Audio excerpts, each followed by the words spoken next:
दोस्तों नमस्कार, सत श्री अकाल और सलाम। हरिद्वार से बद्रीनाथ जाने वाले रोड पर रुद्रप्रयाग से पहले, गुलाबराय से पहले खाकरा नामक जगह पर एक मैन ईटर लेपर्ड आदमखोर हुआ था। और उस आदमखोर लेपर्ड के द्वारा जय किशन को और एक पैदल यात्री साधु को किस प्रकार मारा गया, वो सब मैंने आपको अपने पिछले पार्ट में बताया है। और क्या क्या उस लेपर्ड के द्वारा घटनाएं की गई, वो सब मैंने पिछले पार्ट में बताया। और उस पार्ट को अगर आप देखोगे तो आपको आगे की पूरी स्टोरी प्रॉपरली समझ आएगी। और आज मैं आपको बताऊंगा कि उस लेपर्ड के द्वारा और क्या क्या घटनाएं की गई और किस प्रकार उस लेपर्ड को मारा गया या पकड़ा गया। फरवरी सन 1990 की बात है। शिरोवगढ़ गांव, जो कि बद्रीनाथ रोड के ऊपर ही पड़ता है, शिरोवगढ़ में दो परिवार बिल्कुल साथ साथ थे। एक तो शांति प्रसाद का घर था और उसके साथ में ही उसके ताई का घर था। शांति प्रसाद के एक बेटे को तो लेपर्ड के द्वारा पहले भी मार दिया गया था और मारकर खा लिया गया था। और शांति प्रसाद की जो वाइफ थी, उस दिन ओखली के अंदर बैठ करके धान कूट रही थी। और धान का मतलब चावल, और कूटने का मतलब यह है कि एक चीज होती है, उसमें डंडे से धान को कूटा जाता है जिससे कि उसका छिलका अलग हो जाता है और फिर उसमें से चावल के दाने निकलते हैं और उससे खाना वगैरह चावल बनाया जाता है। तो उस दिन शांति प्रसाद की जो वाइफ थी वो धान कूट रही थी और उसके बगल में ही उसकी दादी बैठी हुई थी। और साथ में ही उस दादी की जो पोती थी, जिसकी उम्र करीब 5-6 वर्ष की थी, वो आंगन में ही खेल रही थी। ये तीनों जने आंगन में बैठे थे। शाम के करीब 5 बजे का वक्त था और फरवरी का महीना था। हल्का हल्का अंधेरा छाना शुरू हो गया था क्योंकि सर्दियों के दिन थे। और जो सूरज था वो सामने की पहाड़ियों के पीछे चला गया था, जिससे कि उस पहाड़ी की छाया शिरोवगढ़ के ऊपर पड़ने से अंधेरा कुछ पहले ही आ गया था वहां पर। तभी जो सड़क बद्रीनाथ को जाती है, उसके ऊपर पहाड़ी पर जो झाड़ झंकार था और तमाम पेड़ थे, उन पेड़ों के ऊपर से लंगूरों के बोलने की आवाज आने लगी।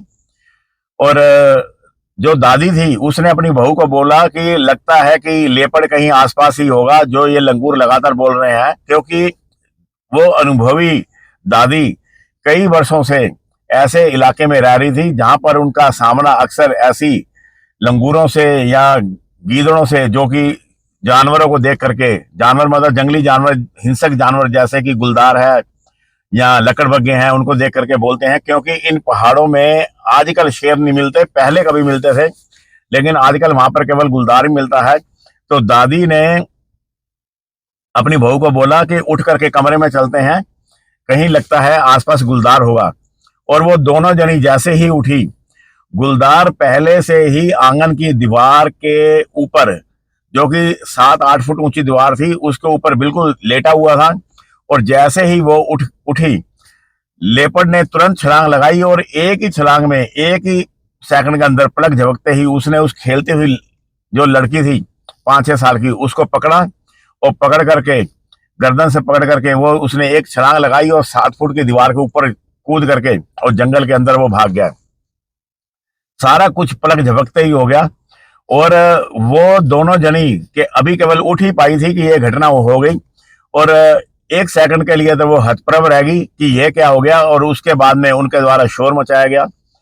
शोर मचाने से शिरोवगढ़ गांव के लोग उनके घर के आंगन में आकर इकट्ठे हुए और उनके द्वारा खाकरा में 2 मोटरसाइकिल सवारों को भेजा गया। उनको मालूम था कि खाकरा में जो ठाकुर जोशी जो शिकारी हैं वो ठहरे हुए हैं। उसको लाने के लिए या बुलाने के लिए दोनों मोटरसाइकिल सवार खाकरा की तरफ गए। और करीब आधे घंटे के अंदर ठाकुर जोशी को और साथ में उनका एक शिकारी साथी था प्रेम सिंह, उनको लेकर के वो शिरोवगढ़ आए। और शिरोवगढ़ आकर के जो ठाकुर जोशी थे, उन्होंने सारी घटना के बारे में पूछा। और उसके बाद में गांव वालों ने लाइट का इंतजाम किया। गांव के अंदर ही एक पर्सन के द्वारा यह बताया गया कि एक लेपर्ड को उसने हल्की सी झलक देखी थी कि वो नदी की तरफ जा रहा था। और चालाक लेपर्ड नदी की तरफ पहले उतरा और इसलिए ये जो शिकारी दल था, ये अंदाजे से ही नीचे नदी की तरफ लाइटों के सहारे, और साथ में 4-5 और गांव वाले थे, लेपर्ड की तलाश में, या वो जिस लड़की को वो लेके गया था उसकी तलाश में वो नदी की तरफ उतरे, और 3-4 घंटे तक नदी के आसपास का सारा इलाका उन्होंने ढूंढ मारा, लेकिन ना तो लेपर्ड का पता चला, ना ही किसी तरह का कोई पगमार्क मिला, ना ही किसी तरह का कोई साइन मिला। और उस लड़की की खोज सुबह के लिए छोड़ करके जो ठाकुरदास जोशी थे शिरोपगढ़ में ही रुक गए। और जैसे ही सुबह का उजाला हुआ तो जो ठाकुरदास जोशी थे उन्होंने दोबारा अपनी खोज शुरू की। उसके बाद वो दोबारा नदी की तरफ उतरे तो उनको नदी में उतरते हुए जो लेपर्ड के पगचिन्ह नजर आए। और पगचिन्ह तो काफी बने हुए थे, लेकिन रात को जब ये खोजने गए थे तो इनके पैरों के निशानों से काफी पगचिन्ह खराब हो गए थे, लेकिन फिर भी कुछ पगचिन्ह ऐसे मिले और कुछ निशान ऐसे मिले जिससे पता चलता था कि लेपर्ड नदी की तरफ गया है। और वो लेपर्ड इतना चालाक था कि वो नदी की तरफ जा करके और बाद में एक बड़ा चक्कर लगा करके वो दोबारा पहाड़ी की तरफ उसके निशान जाते हुए नजर आए। और उसके बाद बद्रीनाथ वाला रोड आ गया, उस वहां पर उसके निशान नहीं मिले, और पहाड़ी पथरीली थी और झाड़ झंकार उगा हुआ था। तो उससे ठाकुरदास जोशी को ये पूरा आइडिया हो गया कि जो लेपर्ड है वो उस लड़की को लेकर के उस पहाड़ी के ऊपर ही गया है, ना कि नदी की तरफ गया है। और उसके अंदर इतनी चालाकी आ गई थी कि उसको पता था कि खोजी दल बाद में पीछा करता है, और उनको घुमाने के लिए वो घूम करके दोबारा पहाड़ी के ऊपर चढ़ गया था। अब जो ठाकुरदास जोशी थे उन्होंने प्रेम सिंह को अपने साथ लिया। लेपर्ड का जो शिकार था वो 5-6 वर्ष का छोटा बच्चा था, और उसका वजन अगर 20-25 किलो भी माना जाए तो उसको लेपर्ड सीधा ही उठा करके ले गया था, और इसलिए घसीटन का कोई निशान नहीं बन रहा था। आधे घंटे की तलाश के बाद उस लड़की के पहने हुए कपड़े ऊपर पहाड़ी की झाड़ियों में फंसे हुए मिल गए। झाड़ियां कांटों वाली थी, एक पतली पगडंडी उनके बीच में से घूमती हुई पहाड़ी को ऊपर जाती थी, और वही पगडंडी उस मानव भक्षी गुलदार के ऊपर जाने का एकमात्र रास्ता था। अगर झाड़ियों के बीच से शिकारी दल का जाना मुश्किल था कांटों की वजह से, तो यह मानकर कि वो कांटे उस लेपर्ड को भी परेशान कर सकते थे, तो इसलिए वो जो लेपर्ड था वो झाड़ियों के बीच में से ना होकर के वो भी उसी पगडंडी को इस्तेमाल करते हुए पहाड़ी के ऊपर गया था। जोशी के हाथों में 315 बोर की राइफल थी, और जोशी आगे आगे जा रहे थे, और 12 बोर की बंदूक के साथ प्रेम सिंह उसके पीछे पीछे जा रहे थे। 100 गज आगे जाकर वो पगडंडी दाईं तरफ घूम गई, और उसके मोड़ पर झाड़ियों में फंसे उस लड़की के बालों का एक गुच्छा मिला। कुछ गज आगे जाने पर पहाड़ी को आड़ा पार करता रास्ता एक बड़ी सी चट्टान के बगल से गुजर रहा था। यह चट्टान उस मानव भक्षी के छिपने की अच्छी जगह हो सकती थी, क्योंकि वो चट्टान के नीचे एक गुफा नुमा जगह बनी थी। दरअसल में जिस रास्ते से ठाकुरदास जोशी जा रहे थे वहां पर एक ऐसी चट्टान मिली जो कि जमीन से करीब 15-20 फीट की ऊंचाई लेती हुई ऊपर तक चली गई थी, और उसके नीचे की तरफ एक गुफानुमा जगह बनी हुई थी, और उसके बगल से ही रास्ता, वही वाला रास्ता जाता था। तो ठाकुरदास जोशी ने ये आइडिया लगाया कि हो ना हो इस चट्टान के नीचे वो लेपर्ड छिपा हो सकता है, और पहले उस चट्टान के नीचे का जो इलाका था उसको देख लेना बहुत जरूरी था, नहीं तो लेपर्ड अचानक पीछे से भी हमला कर सकता था। अगर वो चट्टान को पार करके आगे जाते, यहाँ चट्टान के बगल में जाते, तो लेपर्ड को पता चल जाता और वो अचानक इनके ऊपर हमलावर हो सकता था। जब किसी लेपर्ड या टाइगर के पास उसका शिकार होता है और कोई इंसान उसके पास अचानक पहुंच जाता है, तो वो उस पास पहुंचने वाले इंसान के ऊपर हमला कर देते हैं। इसलिए ठाकुरदास जोशी 5 मिनट खड़े रहे और पूरे जंगल को बड़े ध्यान से सुनते रहे, कहीं से कोई आवाज किसी पंछी की, किसी जानवर की आवाज आए जो कि उस लेपर्ड का साइन के बारे में बताए कि वो कहाँ पे है। लेकिन जंगल पूरा शांत पड़ा था, सुबह का वक्त था, 7 साढ़े 7 बजे का। ठाकुरदास जोशी ने धीरे धीरे एक एक कदम बढ़ा करके उस चट्टान की तरफ बढ़ना शुरू कर दिया, और चट्टान के पास पहुंच करके जैसे जैसे वो उस चट्टान के ऊपर चढ़ते गए, एक एक फीट का जो एरिया था जंगल का सामने का उनकी निगाहों में आता गया।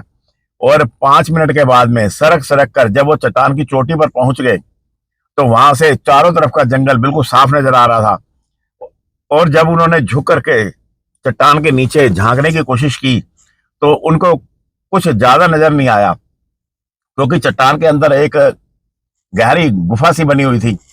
उसको देखने के लिए जोशी ने अपने गले में जो बाइनोकुलर पहना हुआ था उसको उतार करके प्रेम सिंह को दिया, और उसके बाद में उन्होंने अपनी 315 बोर की राइफल भी प्रेम सिंह को पकड़ाई और उस चट्टान के ऊपर पूरा लेट के पेट के बल और सिर नीचे की तरफ झुका करके जब उन्होंने देखा तो उन्हें वहां पर लेपर्ड के पगमार्क भी मिले और लड़की की बॉडी भी उस चट्टान के नीचे पड़ी हुई थी, लेकिन वहां पर लेपर्ड का कोई साइन नहीं था।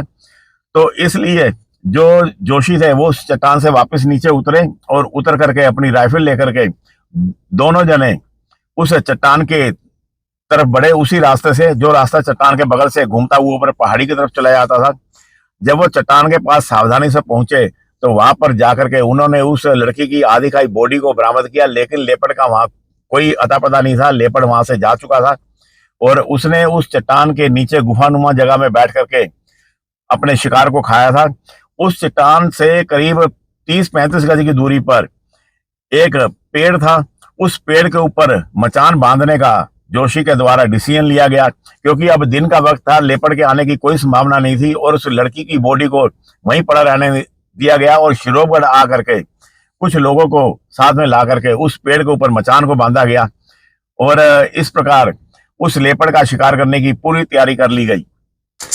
शाम के 4 बजे जब शिकारी दल और साथ में प्रेम सिंह थे और ठाकुर जोशी, इन दो जने शिकारी दल के रूप में जब उस अपनी मचान की तरफ जा रहे थे तो एक रिटायर्ड फौजी जो कि शिरोवगढ़ का ही रहने वाला था, वो अपनी बंदूक के साथ में 12 बोर की बंदूक थी उसके पास में, वो भी जिद करने लगा कि वो भी आप उन लोगों के साथ बैठेगा, उस लेपर्ड का शिकार करेगा। उसके बहुत मना करने पर भी वो नहीं माना और वो जबरदस्ती ही उनके साथ में चल पड़ा। तो अब किया क्या जा सकता था। तो ठाकुर जोशी ने पहले तो उसको खूब मनाया, लेकिन वो जब वो नहीं माना तो उसको साथ चलने की इजाजत दे दी और वो फौजी अपनी 12 बोर की राइफल के साथ में जब वहां पर पहुंचा तो उस पेड़ के ऊपर उसके द्वारा चढ़ना थोड़ा मुश्किल हो गया था, क्योंकि वो जो मचान थी वो करीब 18-20 फीट की ऊंचाई पर थी और पेड़ पर चढ़ने की उस फौजी के द्वारा 2-3 बार कोशिश की गई, लेकिन वो ढंग से चढ़ नहीं पाया। तो बाद में उस फौजी ने ये डिसीजन लिया कि वो लौट करके वापस तो नहीं जाएगा। हालांकि ठाकुर जोशी ने उसको बोला कि वो वापस लौट जाए, लेकिन उसने लौटने से मना कर दिया और वहां पर ज्यादा बात करना, ज्यादा बहस करना ठाकुर जोशी ने उचित नहीं समझा, क्योंकि जो लेपर्ड होता है वो अपने शिकार से ज्यादा दूर नहीं जाता अगर वो इस तरह से शिकार को खुले में छोड़ करके चला जाए। तो वो जो 12 बोर की राइफल के साथ में जो रिटायर्ड फौजी आया था उसने नीचे झाड़ियों में ही बैठने का डिसीजन लिया और यह खतरनाक भी हो सकता था। दिन में उजाले में तो कोई दिक्कत नहीं थी, लेकिन जैसे जैसे रात गिराती इंसान की देखने की जो पावर है वो कमजोर होती चली जाती है और जो लेपर्ड है उसकी पावर बढ़ती चली जाती है। तो उसके नीचे बैठने में उसके शिकार बन जाने की पूरी को अंदेशा था और वैसे भी वो एक मैन ईटर लेपर्ड था जो कितने ही इंसानों को ठिकाने लगा चुका था, लेकिन वो फौजी नहीं माना और उसने झाड़ी में एक जगह बना करके वहां वो आराम से पेड़ के पास ही वो बैठ गया। तो ठाकुर जोशी ने यह डिसीजन लिया कि प्रेम सिंह को भी बोला कि तुम भी इसके साथ नीचे झाड़ियों में बैठो और दोनों पीठ मिला करके बैठ जाओ, ताकि 180 डिग्री का व्यू फौजी को दिखता रहे, 180 डिग्री का व्यू प्रेम सिंह को दिखता रहे, ताकि दोनों की सेफ्टी रहे। नहीं तो लेपर्ड पीछे से आकर के उस रिटायर्ड फौजी को दबोच सकता था और जो ठाकुर जोशी थे वो अपनी 315 बोर राइफल के साथ पेड़ पर चढ़ गए। और पहले तो ठाकुर जोशी पेड़ के ऊपर चढ़ करके आराम से बैठ गए। उसके बाद उन्होंने एक जो रस्सी अपने साथ लाए थे उसको नीचे लटकाया और उसके साथ में प्रेम सिंह ने राइफल बांध दी और रस्सी से उस राइफल को खींच करके ठाकुर जोशी आराम से उस पेड़ के ऊपर सेट होकर के मचान पर बैठ गए और नीचे दोनों जने पीठ से पीठ जोड़ करके बैठे थे और जल्दी ही अंधेरा घिरना शुरू हो गया था। फरवरी का महीना था और रात के करीब 8-8:30 बजे जो ठाकुर जोशी थे उसको बीड़ी की स्मेल आने लगी, तंबाकू की स्मेल आई। तो बाद में उनको पता चला था कि वो फौजी नीचे बैठा बीड़ी भी पी रहा था और प्रेम सिंह ने उसको काफी मना करा था बीड़ी पीने के लिए, लेकिन वो नहीं माना और बीड़ी वो उसने 2-3 बार बीड़ी पी और बीड़ी की जो महक थी वो उस लेपर्ड ने पकड़ ली थी। वो बाद में पता चला था कि लेपर्ड अपने शिकार के पास आया तो था, उसके पगमार्क अगले दिन सुबह उस चट्टान के आसपास बिल्कुल फ्रेश पगमार्क मिले थे, क्योंकि जोशी के द्वारा उस चट्टान के आसपास के इलाके में जो मिट्टी थी उसको बराबर कर दिया गया था ताकि नए फ्रेश पगमार्क बने, जिससे कि पहचाना जा सके कि पुराने पगमार्क और नए पगमार्क में क्या अंतर है। पुराने पगमार्क मिटा दिए गए थे और अगले दिन नए पगमार्क उस चट्टान के आसपास मिले थे जोशी को। लेकिन लेपर्ड जो था वो आया तो था अपने शिकार पर, लेकिन हो सकता है बीड़ी की स्मेल उस लेपर्ड के द्वारा पकड़ ली गई हो। हालांकि ये जो लेपर्ड होते हैं, ये जो टाइगर होते हैं, इनकी सूंघने की जो पावर होती है वो देखने की और सुनने की पावर के मुकाबले काफी कम होती है, लेकिन इतनी कम भी नहीं होती कि वो ऐसी स्मेल ना ले सके। तो उस लेपर्ड को उन शिकारियों के झाड़ी में बैठे होने का पता चल गया और वो काफी देर तक टो लेता रहा और बाद में वो लेपर्ड शिकार को छोड़ करके चला गया। और इस प्रकार उस लेपर्ड को मारने का जो प्रयास था मचान से वो असफल हो गया। किसी भी मैन ईटर लेपर्ड के या मैन ईटर टाइगर के अभियान में जितने ज्यादा जने होते हैं उसकी असफलता उतनी ज्यादा बढ़ती जाती है। मैन ईटर लेपर्ड या मैन ईटर टाइगर के शिकार की सफलता इस बात पर निर्भर करती है कि कितने इंसान गए हैं उसका शिकार करने और यहाँ मचान पर कितने आदमी बैठे हैं और वो कितनी खामोशी से वहां पर बैठे हैं। जो तो भी जो ठाकुर जोशी थे वो सुबह रोशनी होते ही 6 बजे शिरोवगढ़ आ गए और वहां पर आकर के उन्होंने उस लेपर्ड को जो पगमार्क थे उसको देखने के लिए वो 2 घंटे बाद में उसी गुफा की तरफ गए, उसी चट्टान की तरफ। और लड़की की बॉडी तो वो गांव वाले ले ही आए थे नीचे और उन निशानों का पीछा करते हुए ठाकुर जोशी ने जब पहाड़ी से नीचे उतरे तो आगे जाकर के उसके पथरीली जगह पर लेपर्ड के निशान समाप्त हो गए। लेकिन लेपर्ड के निशानों का जब ठाकुर जोशी पीछा कर रहे थे तो उनको यह आइडिया हो गया कि लेपर्ड अब नीचे नदी की तरफ जा रहा है। तो ठाकुर जोशी ने सोचा कि क्यों ना उस लेपर्ड की तलाश में उस गुफा में जाया जाए जहां पर कि वो बहुत सारी इंसानी हड्डियां मिली थी और जहां पर वो उस साधु का शिकार लेकर के गया था। तो ठाकुर जोशी और प्रेम सिंह दोनों नदी में उतरे। नदी के किनारे किनारे वो जो पथरीली जगह थी और रेतीली जगह थी वहां पर उस गुफा की तरफ गए। जब वो उस गुफा के पास गए तो वहां पर उस लेपर्ड के उन्हें कोई निशान नहीं मिले, सब निशान पुराने पड़े हुए थे। तो वहां से ठाकुर जोशी दोबारा शिरोवगढ़ की तरफ आए और इतने में एक दूधिया जो कि दूध की सप्लाई का काम करता था, वो भी एक फौजी था, लेकिन वो रिटायर हो गया था और रिटायर होने के बाद वो दूध की सप्लाई का काम करता था। तो छाती खाल से वो दूध लेकर के शिरोवगढ़ जब आया तो उन्होंने जब शिकारी दल को देखा वहां पर तो उन्होंने उसको बताया कि छाती खाल के पास में ऊपर जंगल में लंगूर लगातार बोल रहे हैं और हो ना हो लेपर्ड वहीं पे है जिसकी तलाश तुम यहाँ पर कर रहे हो। तो तुरंत जो जोशी थे और प्रेम सिंह वो दोनों जने और साथ में वो फौजी भी उनको बताने के लिए कुछ कदम दूर तक गया, रास्ता दिखाने के लिए। एक पुराना रास्ता जो कि शिरोवगढ़ से रुद्रप्रयाग की तरफ जाता था, वो सड़क वाला रास्ता नहीं, एक पगडंडी जाती थी नदी के साथ साथ होती हुई। उस रास्ते से ठाकुर जोशी और प्रेम सिंह दोनों आगे जाने लगे और वो जो दूधिया फौजी था वो वापस हो गया।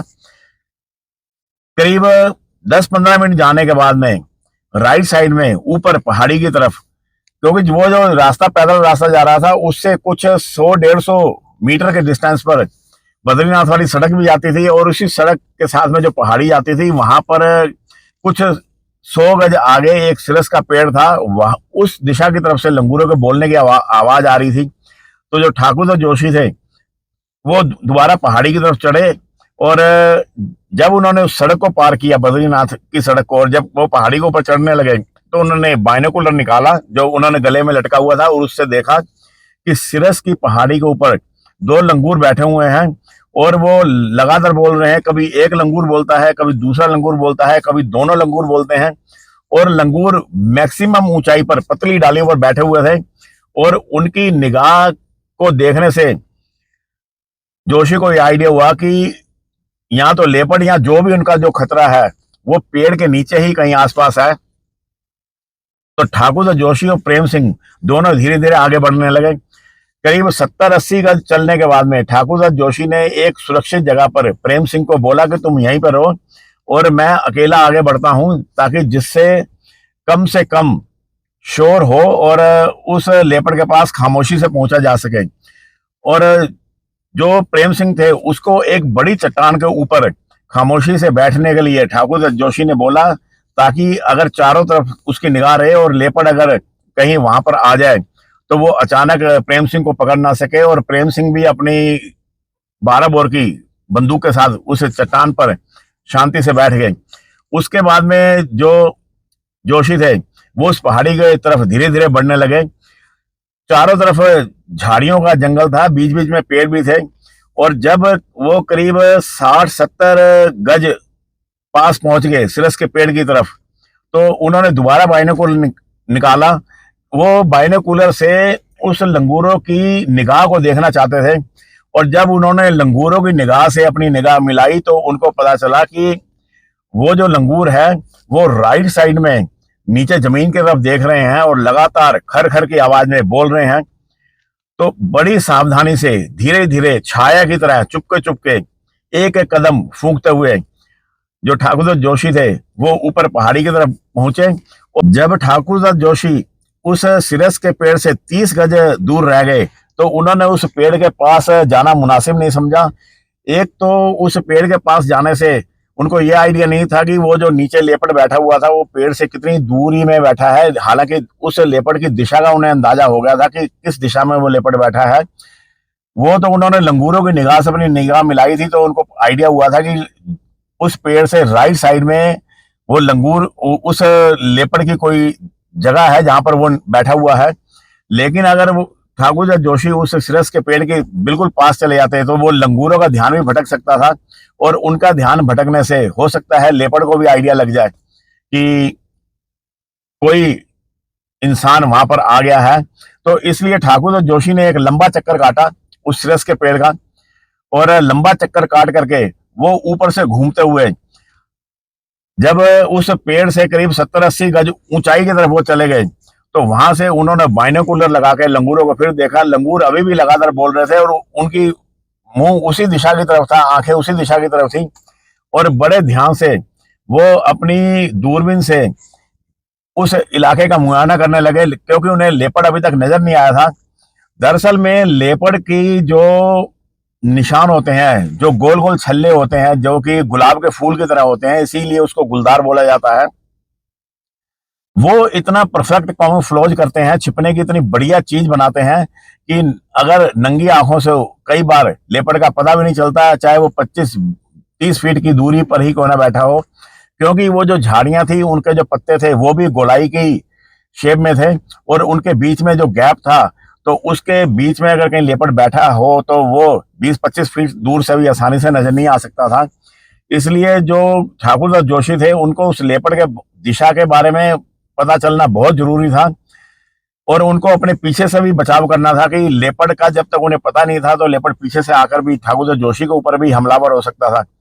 तो अचानक एक बड़ी चट्टान के नीचे उन्हें बैठा हुआ लेपर्ड नजर आ गया, जो कि उस सिरस के पेड़ से केवल 15-20 फीट की दूरी पर था और लगातार ऊपर की तरफ वो देख रहा था, मुंह खोला हुआ था और उसकी पूंछ धीरे धीरे हिल रही थी। तो जोशी ने तुरंत अपनी 315 बोर की राइफल से लेकर के जैसे ही निशाना लगाने के बारे में तैयार हुए, अचानक ऊपर पहाड़ी से 2-3 पत्थर लुढ़कते हुए आए और वो लेपर्ड 1 सेकंड में 9-11 हो गया। और जोशी हतप्रभ रह गए अचानक से कि जैसे जो भगवान है या जो कुदरत है वो ही इस लेपर्ड की हेल्प कर रही है इसको मरने से बचाने के लिए। कितने ही बार वो उस लेपर्ड को मारते मारते रह गए थे। इससे पिछली रात ही जब उस फौजी के द्वारा बीड़ी पी गई थी तो वो लेपर्ड शिकार पर नहीं आया था, नहीं तो वो लेपर्ड उसी दिन उसका वो गोली के द्वारा मार दिया गया होता। और यहाँ पर जब बिल्कुल एकदम पॉइंट पर जाकर के गुलदार पर गोली छोड़ने वाले थे, अचानक 2-3 पत्थर ऊपर से पहाड़ी से लुढ़कते हुए आए और वो लेपर्ड भाग गया। बाद में जोशी को ये पता चला कि वो पत्थर आए कहां से हैं। तो जोशी ने जब पहाड़ी की दिशा की तरफ ऊपर देखा तो उन्होंने देखा कि पहाड़ी के ऊपर करीब 200-250 फीट की ऊंचाई पर एक चरवाहा वो बकरियों को कहीं ऊपर चरा रहा होगा। और उस चरवाहे ने भी लंगूरों की जब आवाज सुनी तो अपनी बकरियों को बचाने के लिए, उसको भी चरवाहे को भी पूरा आइडिया था, क्योंकि वो भी जंगल में जाता रहता था कि लंगूर बोलने का मतलब है कि लेपर्ड है कहीं। तो वो लेपर्ड को देखने के लिए ऊपर से नीचे देख रहा था, तो उसके पैरों से उचट करके 2-3 पत्थर वहां से लुढ़क गए। और जो लेपर्ड था, जो जिसका सारा ध्यान उन लंगूरों को शिकार करने के लिए वो बैठा हुआ था उस चट्टान के नीचे, और वो तुरंत वहां से भाग गया। और इस प्रकार एक बना बनाया खेल बिगड़ गया, और यहां भी लेपर्ड को मारने की जो कोशिश थी वो असफल होगी। बड़ी ही निराशा में जो जोशी थे वो पहाड़ी से नीचे उतरे और प्रेम सिंह तक पहुंचे, और प्रेम सिंह को जाकर के पूरी घटना के बारे में बताया। रात भर के जो ठाकुर जोशी थे और प्रेम सिंह वो जगे हुए थे, और अब सुबह के करीब 10 बज चुके थे। तो उनको नींद भी आ रही थी, थकान भी बहुत थी। तो प्रेम सिंह ने जोशी से पूछा कि वो लेपर्ड किस दिशा की तरफ गया है। तो जोशी ने बताया उसको उस दिशा की तरफ जहां लेपर्ड एकदम से गायब हो गया। तो उन दोनों ने फिर आपस में ये विचार विमर्श किया कि उस दिशा की तरफ बढ़ा जाए और 2 घंटे तक उस लेपर्ड की तलाश की जाए। 2-3 घंटे के बाद में अगर लेपर्ड के बारे में नहीं पता चलता है तो उसके बाद में फिर देखेंगे अगले दिन क्या करना है। तो प्रेम सिंह दोबारा उस चट्टान के पास पहुंचे जिस चट्टान के नीचे वो लेपर्ड बैठा हुआ था, और वहां पर उसके बैठने के पगमार्क भी मिले और उसके पंजों के निशान भी मिले। और उसके बाद जिस दिशा की तरफ वो लेपर्ड गया था उस दिशा की तरफ जो ठाकुर जोशी थे वो प्रेम सिंह बड़ी खामोशी से चले। और वो जो रास्ता जिस दिशा से जो लेपर्ड गया था वो उस नाले की तरफ जाता था, वही नाला जहां पर वो लेपर्ड जय किशन को खींच करके ले गया था। जय किशन वही जो नौ गांव का दुकानदार था, जो मैंने आपको पहले पार्ट में बताया है कि किस प्रकार जय किशन को लेपर्ड ले गया था मार करके, जब वो आग जला करके उसको जलाने के लिए फूंक मार रहा था बैठ करके, और लेपर्ड उसको लेकर के एक नाले में ले गया था। वो नाला गया था, एक खड्ड थी। जब पहाड़ों से बरसातों में पानी बहकर आता है तो वो मिट्टी को साथ ले जाता है और एक गहरा खड्ड बन जाता है नाले नुमा। और उस खड्ड में वो खड्ड करीब 20, 25, 30 फीट चौड़ा खड्ड था, और उसके किनारे कहीं पर 10 फीट के, कहीं 15 फीट पे, कहीं 8 फीट के थे। और बीच बीच में रेत भी पड़ी थी, कहीं कहीं मिट्टी थी, और कहीं कहीं बीच बीच में बड़ी बड़ी चट्टाने थी। तो जब उस खड्ड के पास वो पहुंचे तो उस खड्ड के पास उन्हें लेपर्ड के बिल्कुल ताजा निशान मिले। और यहाँ पर अब उन्होंने बड़ी सावधानी से उस निशानों को देखा, और कितनी ही देर तक वो खामोशी से पीठ जोड़ करके वहां पर खड़े रहे, बिल्कुल शांत, एकदम स्टिल, बिल्कुल भी नहीं हिले। दरअसल में ये जो लेपर्ड होते हैं या ये जो टाइगर होते हैं, इनकी देखने की बहुत तगड़ी पावर होती है। दिन में भी उतना बढ़िया देखते हैं जितना रात को देख सकते हैं, लेकिन इनके देखने के विजन में एक बहुत बड़ी कमी होती है। वो कमी ये है कि लेपर्ड या टाइगर बिल्कुल शांत अगर कोई बैठा है, बिल्कुल हिल नहीं रहा, तो उसको देखना उनके लिए मुश्किल हो जाता है। वो उनकी बैकग्राउंड में ही मिक्स हो जाता है। अगर उसके कपड़े व्हाइट कलर के ना हो या रेड कलर के ना हो, या कोई चमकीला भड़कीला कलर ना हो जिसमें कि कोई लाइट पड़ करके रिफ्लेक्ट हो, ऐसा कोई चीज ना हो, तो इसलिए वो बिल्कुल स्टिल शांत खड़े हो गए थे, ताकि अगर कोई लेपर्ड आसपास है वो वाला, तो अगर वो उनको देख ना सके। और दूसरी बात, वो जंगल में आवाजें सुनने की कोशिश कर रहे थे कि जंगल के पास उनको कुछ बताने के लिए है या नहीं, कि कहाँ पे लेपर्ड है, कोई चिड़िया बोले या कोई और जानवर बोले। पूरे 15 मिनट तक वो वहीं पर शांत खड़े रहे, और उसके बाद में उन्हें हल्की सी ऐसे आवाज आई जैसे कोई पत्थर लुढ़का है नाले में, पत्थर लुढ़कने की आवाज आई। तो उनको पूरा शक हो गया, उनके अनुभव ने पूरा बता दिया कि हो ना हो लेपर्ड ही वहां पर होगा। और सबसे पहले उन्होंने यही शक जाहिर किया कि उस नाले के अंदर जहां पर जय किशन की बॉडी को लेपर्ड ने ले जाकर के खा डाला था कुछ दिनों पहले, वहीं पर वो लेपर्ड हो सकता है। और वो तुरंत जहां खड़े थे वहीं नीचे बैठ गए, और बैठ करके बिल्कुल झुक करके पैरों के बल, जिससे कि उनकी ऊंचाई 5-6 फीट की ना रह करके 2.5-3 फीट की रह जाए, और झुकते हुए जब वो नाले के किनारे पर पहुंचे तो वहां से उन्होंने देखा कि उनका वही चिरपरिचित प्रतिद्वंदी लेपर्ड मैनीटर उस नाले के अंदर, उसी जगह पर, उस चट्टान के पास जहां पर कि जय किशन की बॉडी को उसने मारा था, और वहां पर वो उस मिट्टी को चाट रहा था। और उसका चाटने का कारण शायद ये था कि वहां पर हो सकता है जय किशन की बॉडी का खून पड़ा हो और वो सूख गया हो और वो उसको चाट रहा हो, या कोई किस रीजन से वो चाट रहा था इसका कोई आइडिया नहीं है। क्योंकि वैसे मिट्टी को और चट्टानों को अक्सर जानवर चाटते हैं, हाथी भी चाटते हैं, हिरन भी चाटते हैं, क्योंकि वो अपनी नमक की और दूसरे जो मिनरल्स हैं उनकी पूर्ति के लिए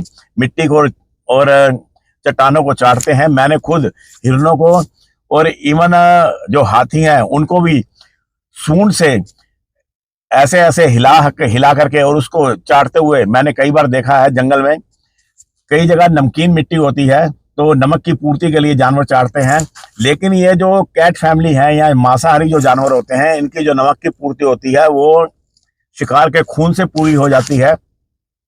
लेकिन फिर भी वो लेपर्ड क्यों चाट रहा था इसके बारे में उन्होंने कोई विचार व्यक्त नहीं किया, और एक सेकंड की भी देरी किए बिना वो जो ठाकुर जोशी थे उन्होंने तुरंत अपनी राइफल से उसका निशाना लिया और गोली चला दी। और गोली उस लेपर्ड के बिल्कुल ठीक निशाने पर लगी, और गोली लगते ही वो लेपर्ड पहले तो 3-4 फीट हवा में एकदम से ही उछल गया स्प्रिंग की तरह, और उछल करके जैसे ही वो नीचे गिरा और उसने भागने की कोशिश की। पता नहीं वो भाग पाया या नहीं भाग पाया, लेकिन वो नीचे को लुढ़कने लगा। ढलान थी पहाड़ी नाले की, वो नीचे को लुढ़कने लगा और लुढ़कते लुढ़कते करीब 25, 30, 40 गज तक वो नीचे लुढ़कता चला गया। और ये दोनों जने ऊपर किनारे पर खड़े देख रहे थे। और जब चट्टान के पास वो लेपर्ड पहुंचा तो चट्टान से टकरा करके लेपर्ड की बॉडी रुक गई, और रुकने के बाद में इन्होंने देखा कि लेपर्ड उसी टाइम खिसक करके उस चट्टान के पीछे चला गया। तो इसका मतलब यह था कि लेपर्ड तुरंत नहीं मरा है। अगर लेपर्ड मर गया होता तो उस चट्टान की बॉडी के पास में उसकी बॉडी पड़ी रहती, लेकिन लेपर्ड वहां से उठ करके उस चट्टान के पीछे चला गया। अब उस घायल गुलदार का पीछा करने से पहले उस जगह पर जाना जरूरी था जहां पर कि लेपर्ड को गोली लगी थी, क्योंकि वो चेक करना चाहते थे कि लेपर्ड कितना घायल हुआ है और वहां पर कुछ निशान मिले, क्योंकि वो पहाड़ उस नाले के किनारे किनारे पीछा तो कर सकते थे, लेकिन हो सकता है कि वो लेपर्ड आगे कहीं और निकल गया हो। तो इसलिए वो एक रास्ते से उस नाले के अंदर उतरे, और नाले के अंदर उतर करके जो ठाकुर जोशी थे वो उस जगह को मुआयना करने लगे जहां पे लेपर्ड का खून निकल कर गिरा था। और जब वो नीचे बैठ करके उस जगह को चेक कर रहे थे तो जो प्रेम सिंह थे वो चारों तरफ निगाह रखे हुए थे, खासकर उस दिशा की तरफ जिस दिशा की तरफ लेपर्ड गया हुआ था अपनी बंदूक के साथ में। और वहां पर उन्हें झागदार खून मिला, कुछ हल्के से मीडियम से कलर का वो खून था और काफी झाग थी उस खून में। और उस झागदार खून का मतलब यह था कि वो जो लेपर्ड के फेफड़े में गोली लगी थी। दोस्तों, ऐसा होता है कि अगर किसी लेपर्ड के या किसी टाइगर के फेफड़े में जब गोली लगती है तो जो खून बाहर निकलता है तो उसमें झागदार वो खून होता है और वो कुछ मीडियम से कलर का होता है।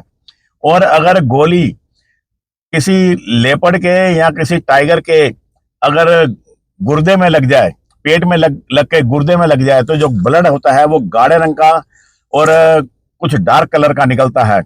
और अगर बॉडी को टच करके गोली निकल जाए और ज्यादा गहरा जख्म ना करे तो वहां पर कुछ बाल गिरे हुए मिलते हैं और खून की मात्रा थोड़ी कम मिलती है, और कभी कभी खाल का टुकड़ा भी कट करके निकल कर नीचे गिर जाता है।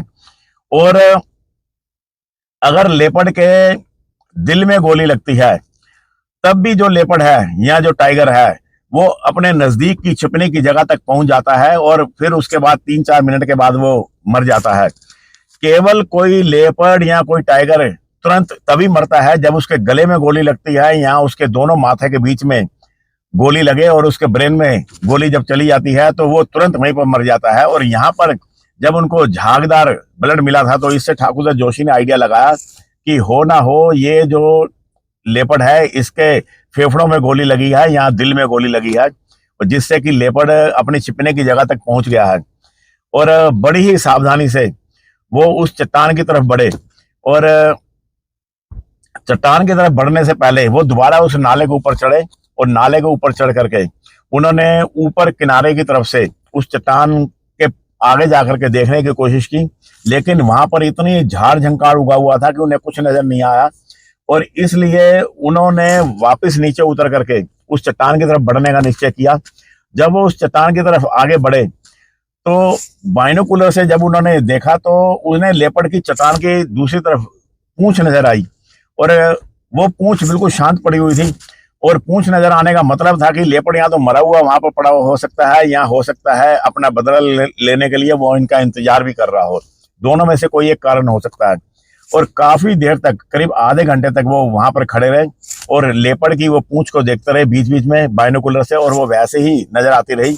इसके बाद उन्होंने पत्थर मार मार के उस दिशा की तरफ 10-12 पत्थर मारे और 12 बोर की राइफल से फायर भी किया, लेकिन पूंछ में कोई हरकत नहीं हुई। तो उन्होंने पूंछ की दिशा की तरफ, उस चट्टान की तरफ बढ़ने का निश्चय किया, क्योंकि वो जो नाला था उसके सेंटर में चट्टान थी और अगर वो पूंछ की तरफ से बढ़ते हैं तो एकदम से अगर लेपर्ड जिंदा भी हुआ था उसके अटैक करने की संभावना नहीं थी।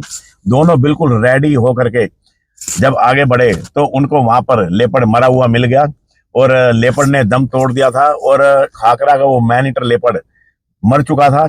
और इस प्रकार खाकरा के इस मैन ईटर लेपर्ड को ठाकुर दत्त जोशी के द्वारा अथक प्रयासों के बाद में पैदल उसका पीछा करके उसको मार डाला गया और खाकरा के मैन ईटर लेपर्ड की स्टोरी यहीं पर समाप्त होती है। इसके बाद दोस्तों मैं दुधवा नेशनल पार्क का एक पालतू हथनी थी, उसका नाम था हरिहर प्यारी। और ये हरिहर प्यारी जो हथनी थी इसका जन्म 1925-26 में हुआ था और ये मैन ईटर लेपर्ड की और मैन ईटर टाइगर की स्पेशलिस्ट हथनी थी। और इस हथनी के द्वारा जो जो कारनामे किए गए मैन ईटर लेपर्ड और मैन ईटर टाइगर को मारने के लिए, या इस हथनी के बारे में जो विशेषता है वो सब मैं अपने अगले ब्लॉग में डालूंगा, अपने एपिसोड में डालूंगा। और आप सुनना, बड़ी ही नॉलेज वाली और अमेजिंग पुरानी 1940 की, 1950 की, 1970, 1980 की घटनाएं मैं आपको इस हरिहर प्यारी हथनी के बारे में बताऊंगा। तब तक अपना ख्याल रखना मेरे दोस्तों। नमस्कार, सत श्री अकाल और सलाम दोस्तों।